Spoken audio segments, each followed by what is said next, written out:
ए टुरी फुर फुंदी काय रे? करिया नागिन कसे तोर चाचा। चुंदी ए टुरी फुर फुंदी करिया नागिन कसे तोर चुंदी चुंदी वो कनिहाल और में हवाए झूना कसे झूले वो तोरे बेनी कनिहाले और में हवाए झूना कसे झूले वो तोरे बेनी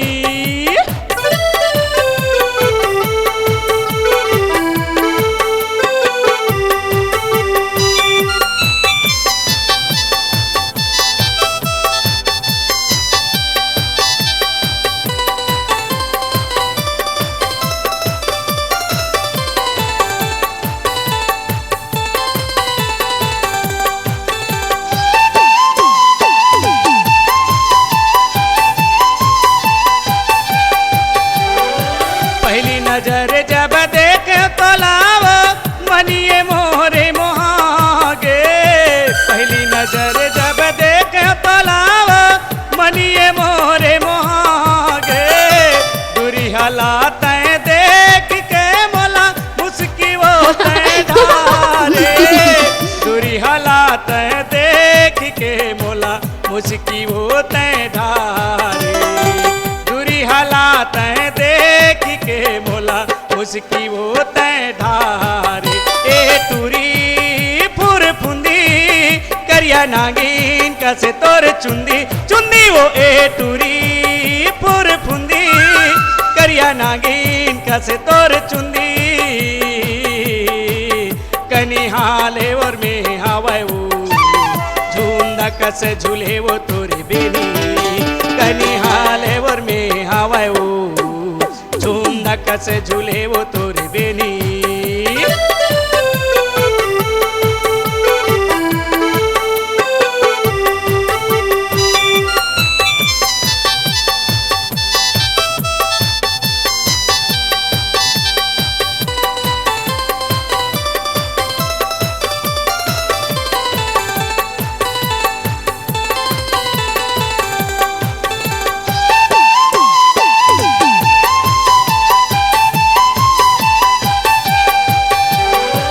बड़ सुंदर तोला गढ़े भगवान पुत्री कसवो दिखे बड़ सुंदर तोला गढ़े भगवान पुत्री कसवो दिखे हसत बोलत तह गली मरेंगे पाँव के पैरी बजा के हसत बोलत तह गली मरेंगे पाँव के पैरी बजा के हसत बोलत तह गली मरेंगे पाँव के पैरी बजा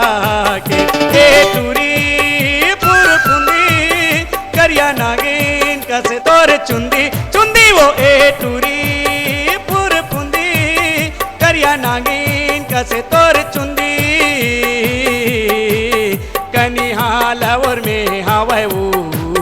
झूमना कस झूले वो तोरे बेनी सही का? कनिहाले और में हवाए वो झूमना कस झूले वो तोरे बेनी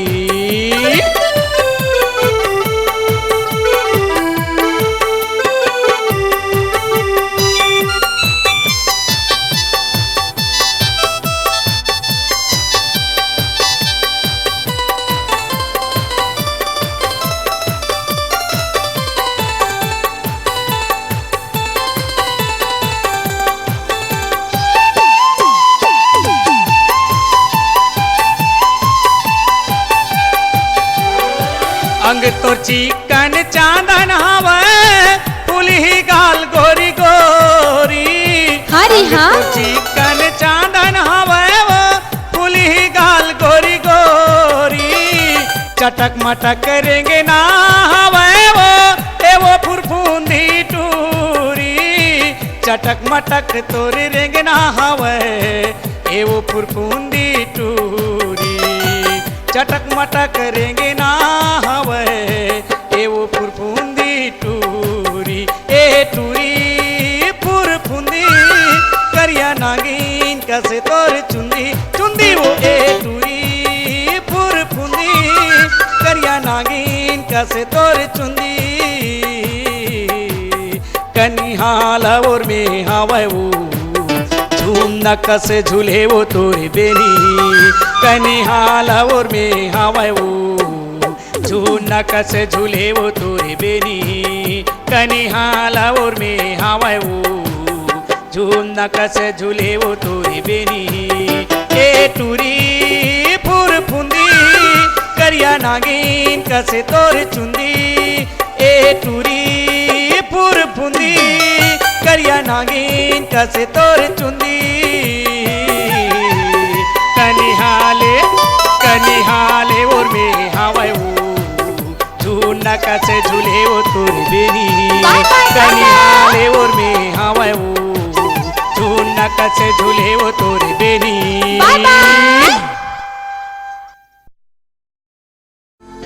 छत्तीसगढ़ी कलाकारों के सेवा में उपलब्ध है अशोका फिल्म कवर्धा,